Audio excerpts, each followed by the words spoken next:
12th July. இன்னைக்கு ஏசப்பா நம்மளை பார்த்து என்ன சொல்கிறாங்கன்னா, வழி திறக்கும் தேவன், நான் வனாந்தரத்திலே வழியையும் அவாந்தர வெளியிலே ஆறுகளையும் உண்டாக்குவேன்னு ஏசாயா 43:19 சொல்லப்பட்டிருக்கு.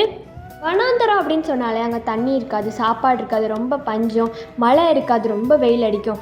அந்த மாதிரி இருக்கிற நம்ம வாழ்க்கையில் ஏசப்பா ஒரு வழியை உண்டாக்க போகிறாங்க. நம்ம வனாந்தரம் மாதிரி நிறைய கஷ்டங்கள், சோதனைகள், துன்பங்கள் நம்ம பட்டிருக்கலாம்.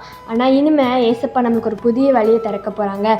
அவாந்தர வெளினா ஒரு வெட்ட வெளி, சும்மா ஓப்பன் ஸ்பேஸ் மாதிரி இருக்கும். அந்த இடத்துல ஒரு ஆறு ஓடிச்சு அப்படின்னா அது எவ்வளோ பார்க்க அழகாக எப்படி இருக்கும். அதை மாதிரி நம்ம வாழ்க்கையிலையும் என்ன வாழ்க்கை வாழ்கிறோன்னே அப்படி தெரியாமல் இருக்கிறோமா, ஏசப்பா இன்னைக்கு உங்களுக்குள்ளே வரப்போகிறாங்க. உங்கள் வாழ்க்கையை ஃபுல்லாக மாற்ற போகிறாங்க. ஒரு ஆறு எப்படி ஓடுதோ அதை மாதிரி நம்ம வாழ்க்கையை ஏசப்பா மாற்ற போகிறாங்க. ஜெபம். அன்புள்ள தகப்பனே, இந்த நாளை காண செய்த கிருபைக்கு நன்றியப்பா. வனாந்தரம் போல் இருக்க எங்கள் வாழ்க்கையை நீங்கள் மாற்றி ஒரு புது வழியை திறந்துட்டாங்க.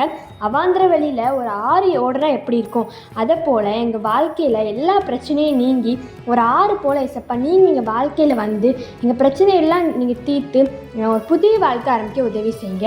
இயேசுவின் மூலம் ஜெபிக்கிறோம் நல்ல பிதாவே, ஆமேன். By truth of mercy, have a super Sunday.